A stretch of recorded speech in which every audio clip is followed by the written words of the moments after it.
Comenzamos esta segunda comparecencia, segundo momento en el cual analizamos la situación,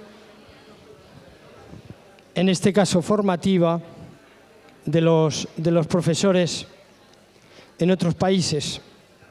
Me ha gustado terminar con la pregunta acerca de los directores y la importancia de los directores. Me parece un hecho fundamental y, de hecho, creo que el máster de dirección de centros educativos de la Universidad Católica de Ávila, yo creo que estructura muy bien a los nuevos directores y les forma suficientemente bien como para afrontar los retos que también la dirección en España tiene. Creo que desde aquí me comprometo a hacer algunas jornadas relativamente dirigidas a la figura del director, que cada vez está teniendo mayor importancia en el sistema educativo y cada vez más importancia en los resultados académicos del centro. Bueno, pues dicho esto, de Finlandia nos vamos a Portugal, a Lisboa. Yo creo que Lisboa hace un poquito mejor que allí, que en Finlandia, y yo creo que se va a notar. ¿Por qué hemos elegido Portugal?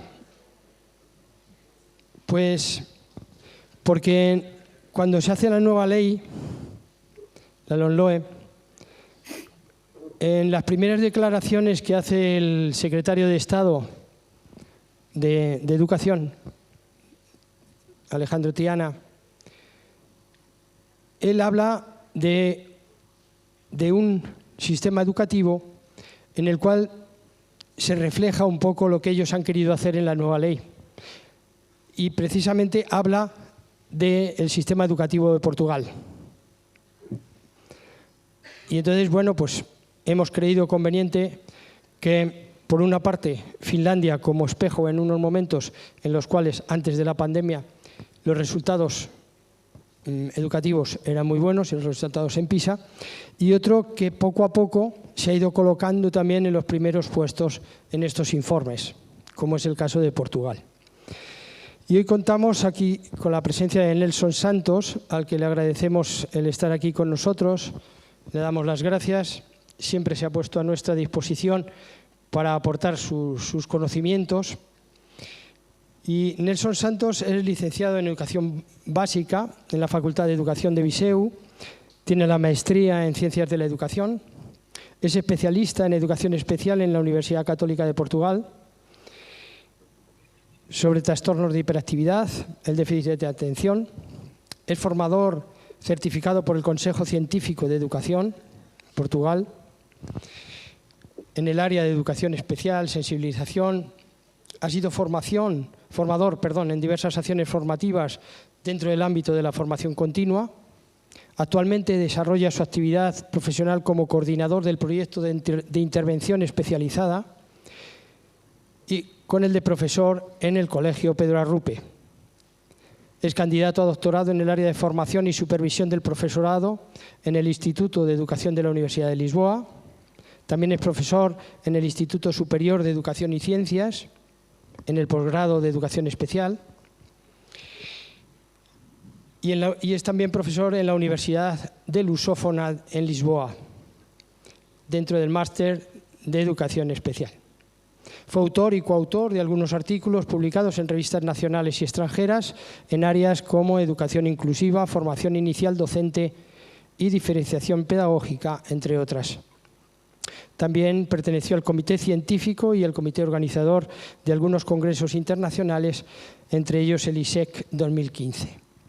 Bueno, creo que es una persona que conoce muy bien la formación inicial del profesorado, de la cual nos va a hablar. También ese apartado en el cual también estamos inmersos en el sistema educativo español, como es la inclusión y la educación especial. Y yo creo que nadie mejor que él para que nos pueda hacer valer o poner en valor el sistema educativo portugués y también dispuesto a responder a aquellas preguntas que nosotros tengamos que hacerle o las inquietudes que nosotros tengamos. Muchísimas gracias, Nelson. Pues cuando quieras puedes comenzar. Muito obrigado, Xavier. Gostaria de começar por vos agradecer a apresentação e o simpático convite para participar nestas jornadas. É com prazer que venho partilhar um pouco daquilo que tem sido a minha investigação de doutoramento e apresentar também um pouco da realidade portuguesa. Nelson, te pediría que hablaras despacito para que... Combinado. Ya sabes, ¿vale?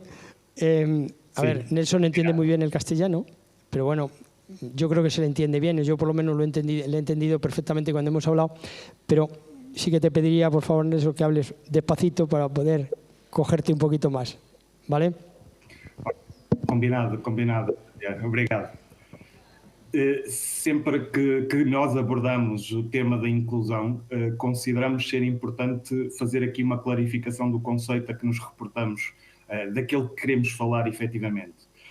Importa começar por dizer que estes princípios de inclusão e de equidade acabam por ser essenciais para garantirmos aquilo, por exemplo, que acabámos de ouvir nesta apresentação agora anterior, de garantirmos o acesso à educação, garantirmos, acima de tudo, contextos e uma educação de qualidade. Acaba por ser um pouco paradoxal que, numa altura em que todos os países, ou muitos países, acabam por falar de inclusão, acabamos por assistir muitas vezes a práticas da exclusão. Dito de outra forma, muitas vezes, em nome da inclusão, acaba por se perpetuar práticas da exclusão.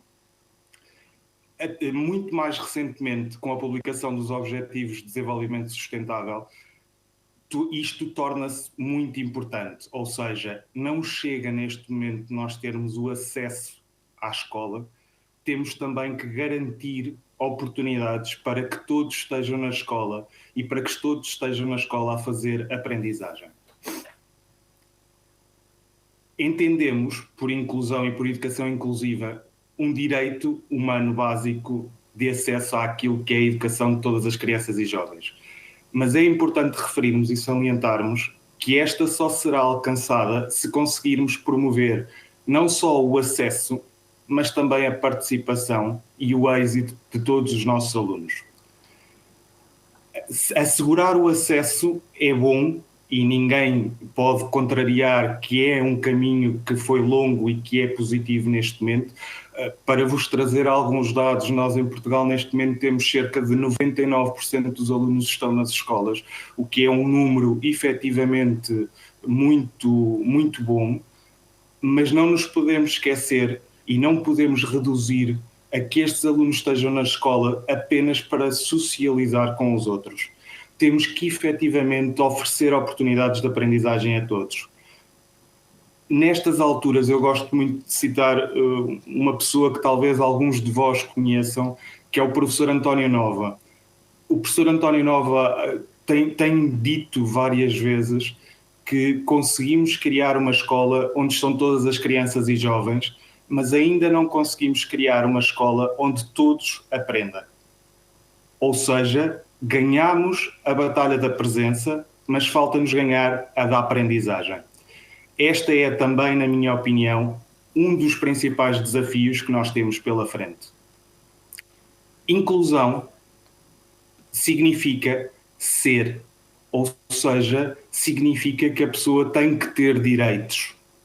Não basta que ela tenha direitos, também tem que os poder exercer.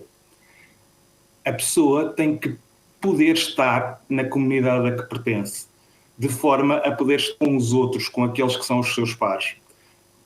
A pessoa também, para além disso, tem que participar, tem que se envolver ativamente naquilo que são as atividades comuns que acontecem dentro da escola. E depois realçamos aqui mais uma vez a lógica do aprender, mas aprender tendo em conta aquilo que são os currículos comuns que estão disponíveis para todos. Perdona, y también...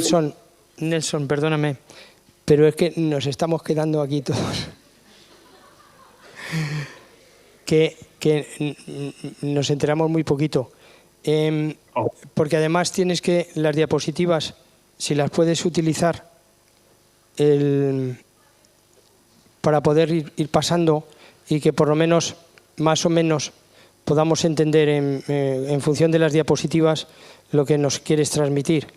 Então, estava eu a dizer que inclusão significa ser, o que implica que as pessoas tenham direitos. Temos também que estar, a pessoa tem que estar naquilo que é a sua comunidade, a comunidade a que pertence, da mesma forma como estão todas as outras pessoas.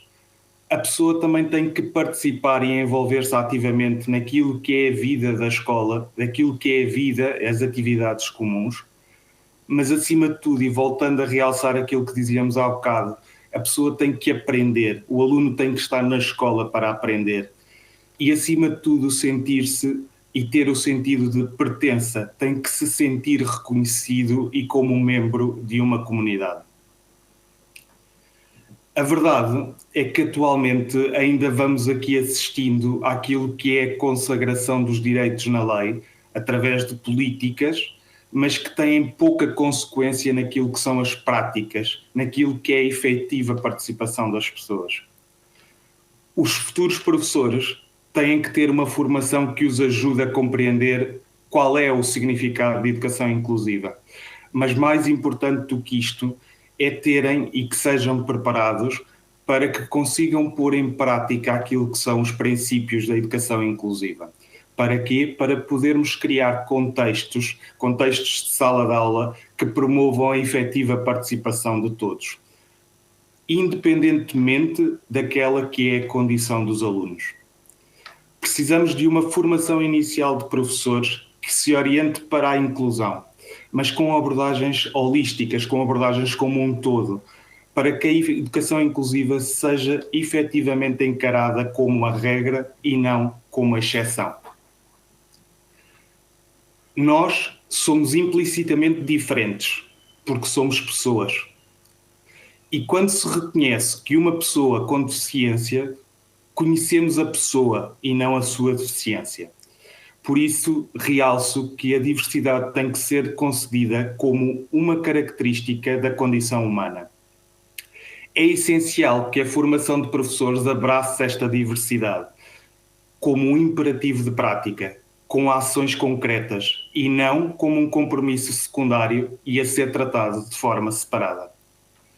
É necessário que esta mudança ocorra dentro das escolas e por isso não podemos dissociar esta mudança daquilo também que é o trabalho dos professores. É fundamental envolvermos todos enquanto sociedade. Como o Xavier disse de manhã, o professor é um elemento fundamental para uma educação de qualidade. E por isso é importante que os professores sejam formados com os valores e com os princípios da educação inclusiva. Por isso consideramos também que a formação inicial de professores é extremamente importante para podermos responder àquilo que são os desafios que nos vão sendo colocados atualmente nas nossas salas de aula. Os professores têm que ter competências profissionais e didáticas para poderem desenvolver aquilo que são práticas que respondam à diversidade dos alunos. Sabendo que os professores são tão importantes e que são essenciais para garantirem sistemas educativos com mais qualidade, é importante que a formação de professores e, de forma mais concreta, a formação inicial de professores responda a estes princípios de educação inclusiva.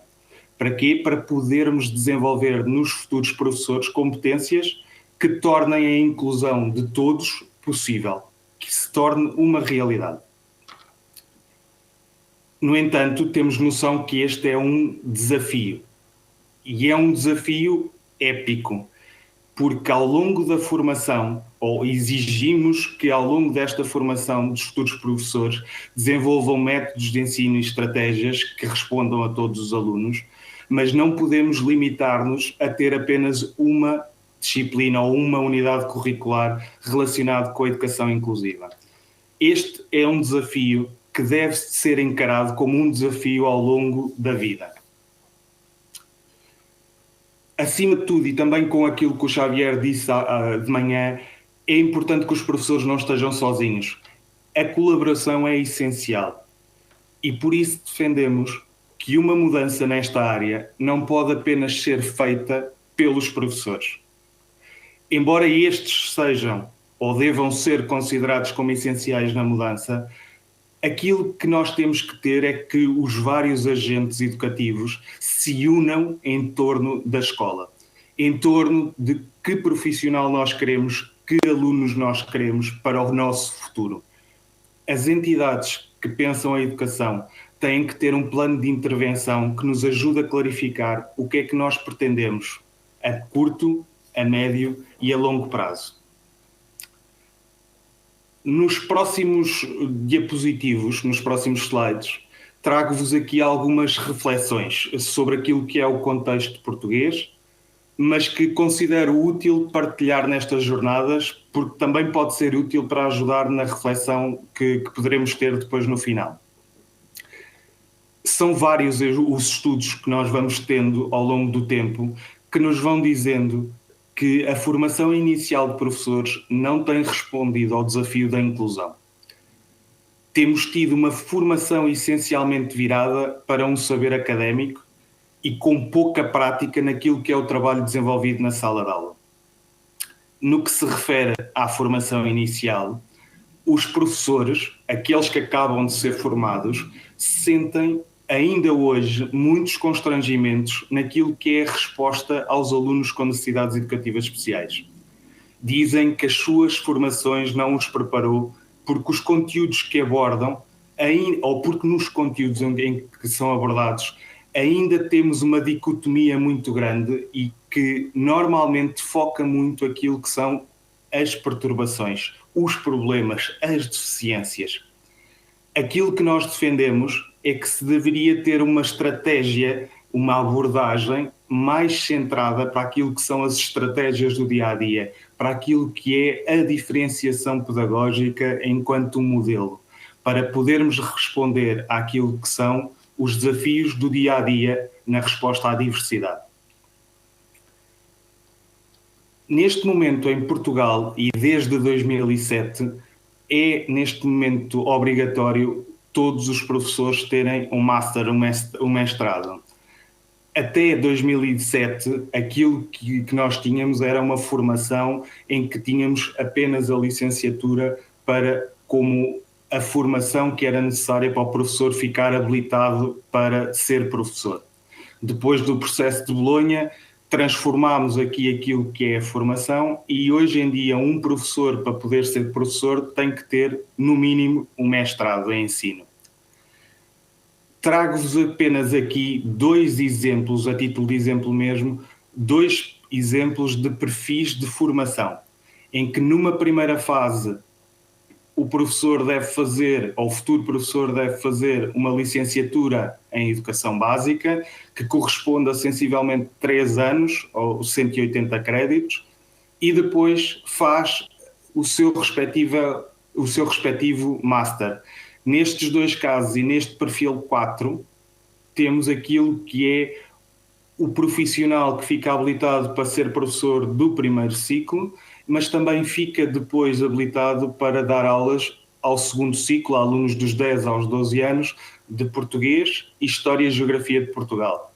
Enquanto no perfil 5, tendo a mesma licenciatura, o professor tem então já este Master, mas virado para ser professor do primeiro ciclo e para ser professor de Matemática e Ciências Naturais. Estes dois quadros são apenas a título exemplificativo e, como podemos observar, a formação destes professores acaba por ser fortemente regulado por aquilo que é o Estado, o papel do Estado. O Estado, com este decreto-lei, acaba por definir quais é que são as componentes de formação, qual é que é a estrutura curricular que nós temos para um professor. E aquilo que nós podemos observar com este diploma legal é que hoje em dia, pelo menos na licenciatura, vemos um maior peso aquilo que é a área de ensino, que normalmente é aquelas que são as áreas mais académicas, onde é trabalhada as questões do português, da matemática, das ciências, da história, e Depois temos um peso mais reduzido em áreas como a educação geral, e esta área é chamada a atenção porque no nosso estudo nós quisemos perceber como é que os alunos ou os futuros professores estavam a ser preparados para trabalhar com os alunos com necessidades educativas especiais. Ou seja, aqui as instituições de ensino superior acabam por ter pouca autonomia para definir quais é que são as componentes de formação, qual o peso que deveria ter cada componente de formação. E na nossa investigação de doutoramento, aquilo que acabou por acontecer foi que estudámos cursos antes de 2014 e estudos depois de 2014. E a verdade é que entre os planos de estudo não verificámos grandes alterações, não vimos mesmo alterações significativas. Portanto, tanto na análise das licenciaturas como dos mestrados, verificámos que havia um peso muito reduzido naquilo que era a unidade curricular ou a disciplina de educação inclusiva. Esta disciplina acaba por ser muito diferente de instituição para instituição. Podemos ter instituições que a fazem apenas de forma opcional, o que pode fazer com que alguns professores nunca abordem temas relacionados com a educação inclusiva, e depois temos outras áreas, temos outras instituições que acabam por ter até 270 horas de formação, sendo que algumas dessas horas são também opcionais. Portanto, esta disparidade de instituição para instituição pode promover que futuros professores possam nunca ter trabalhado conteúdos relacionados com a educação inclusiva. Também a realçar que, após a alteração legislativa que aconteceu em 2014, a maioria das licenciaturas e dos mestrados acabou por manter ou reduzir aquilo que eram os créditos horários na área educacional geral.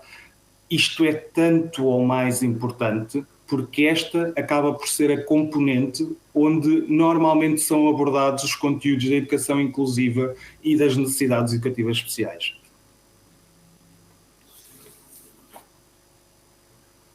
Trago-vos agora, neste momento, e porque a OCDE fez um estudo de monitorização sobre o atual regime jurídico que o Xavier falou no início, na apresentação, e a OCDE, neste estudo que faz, nesta avaliação que faz sobre Portugal, acaba por trazer aqui alguns desafios. E eu trouxe apenas aqui alguns para esta comunicação, para nos poder fazer refletir.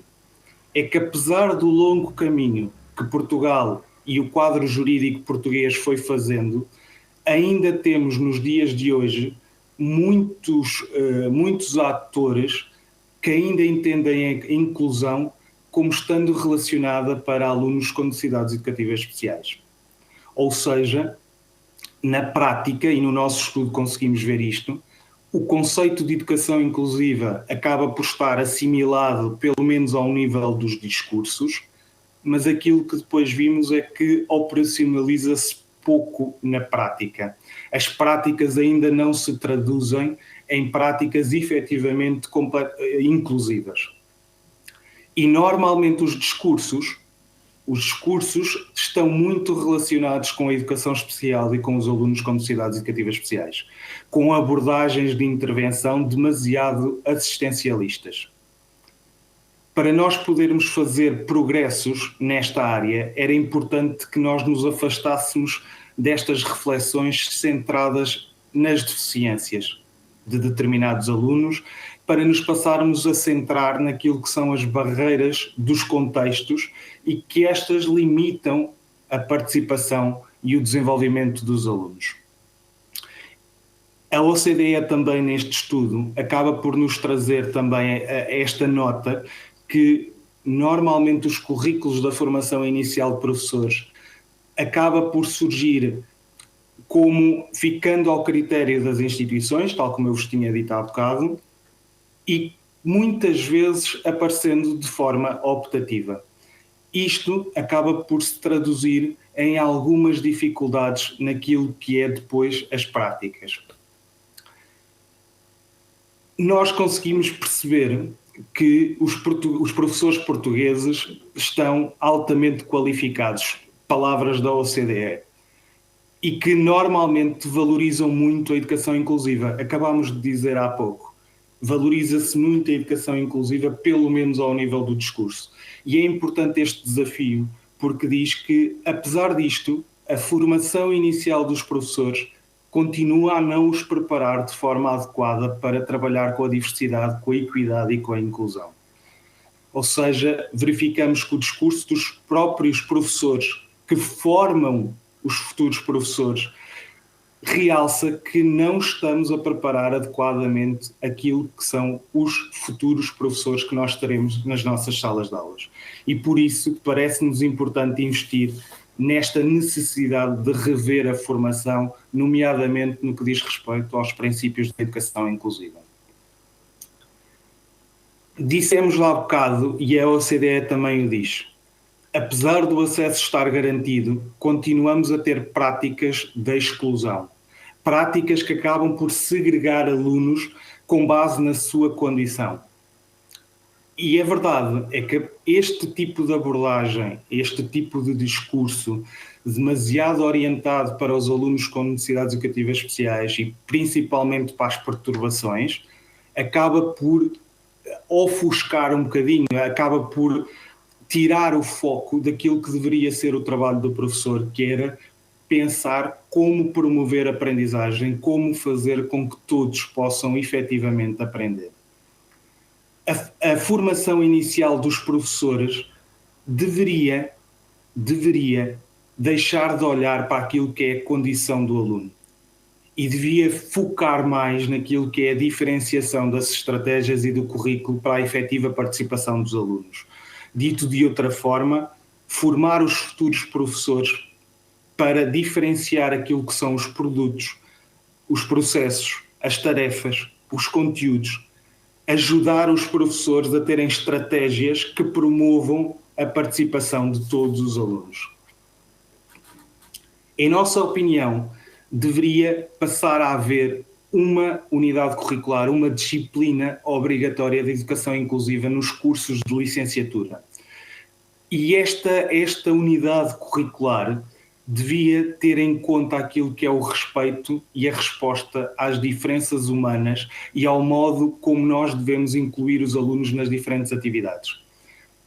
É importante isto que acabo de dizer, porque aquilo que nós conseguimos ver no nosso estudo, as cadeiras, quando existem, acabam por se focar muito em explicar o que é o autismo, o que é a paralisia cerebral, o que é a perturbação de hiperatividade e déficit de atenção. E centram-se menos naquilo que deve ser a diferenciação das tarefas para podermos responder aos nossos alunos. Volto a realçar. Considero que é muito importante que as unidades curriculares se foquem mais nas aprendizagens e na forma como os futuros professores devem diferenciar para responder à diversidade. E é importante pormos em prática um conceito que também abordei naquilo que foi o meu estudo de doutoramento, que é este conceito de infusão. Este conceito de infusão, aquilo que defende é que todas as unidades curriculares do curso deveriam abordar conteúdos relacionados com a educação inclusiva ou, se quisermos ser mais específicos, com as necessidades educativas especiais. Manter ou continuarmos a manter apenas a unidade curricular de necessidades educativas especiais acaba por ser perpetuar a ideia que a inclusão é ali para aqueles especialistas, para aqueles que são professores de educação especial. E por isso não me deve preocupar a mim enquanto professor. Considero que só colocando em prática este conceito de infusão, nós poderíamos começar a ter maior impacto junto dos futuros professores, a ter abordagens mais inclusivas por parte de toda a comunidade. Dando aqui um exemplo de como é que nós podíamos aplicar o conceito de infusão, por exemplo, nos cursos de formação inicial. Quando falamos, por exemplo, de currículo, poderíamos falar daquilo que é a diferenciação curricular. Quando falamos, por exemplo, de questões relacionadas com a leitura, poderíamos e deveríamos falar daquilo que são as dificuldades de leitura e como ensinar alunos que podem ter esta condição que necessitam de outro tipo de respostas. É essencial, a meu ver, que tenhamos um olhar diferente para a deficiência, para a diferença. olhar esse que deve estar assente naquilo que é o paradigma da neurodiversidade, onde todas as características neurológicas e físicas acabam por ser válidas e acabam por ser valorizadas. Ao mesmo tempo, só assim poderemos ter professores com um olhar mais direcionado para aquilo que são as aprendizagens. Voltamos aqui a reforçar: nenhuma mudança na área da formação dos professores pode ser feita exclusivamente pelos professores, embora estes sejam elementos essenciais naquilo que é a mudança que se ambiciona na educação. As entidades que pensam toda a educação devem fazer planos a curto, a médio e a longo prazo. Pensarmos em que alunos queremos, em que professores queremos, em que escola que nós queremos, para aquilo que é a resposta e aos desafios que nós temos hoje em dia. E neste aspecto também é essencial que a formação inicial tenha presente estes princípios da educação inclusiva. Para quê? Para poder contribuir de forma efetiva para uma formação de professores que responda à diversidade e que, através de práticas inclusivas, seja efetivamente resposta a todos os alunos. No entanto, gostava de deixar notas finais que apenas a mudança na formação inicial não chega. A formação inicial e a formação contínua devem estar de mãos dadas para poderem responder aos desafios que se colocam nas nossas escolas, aos desafios que se colocam aos nossos professores. As instituições de ensino superior e as escolas geralmente estão muito afastadas. Elas têm que estar mais próximas para poderem ajudar e para poderem estar naquilo que são os desafios diários que nós vamos encontrando no dia-a-dia em escola. Depois da formação inicial, é igualmente importante que se faça aqui a transição da profissão ou para a profissão. A este período, o professor António Nova chama o período de indução profissional. E é essencial que este período se implemente naquilo que é depois da formação inicial. Este seria um momento onde se fazia a ponte entre a universidade e as escolas. Consideramos que este era o momento que podia juntar o que é o conhecimento que já existe nas escolas, através dos professores que já trabalham, e podíamos dotar os novos professores com um conhecimento profissional mais sustentado, mais próximo daquele que realmente necessitam. Com este slide termino, para que possamos iniciar agora um diálogo, um debate de ideias sobre aquilo que foi o conteúdo que eu acabei por trazer.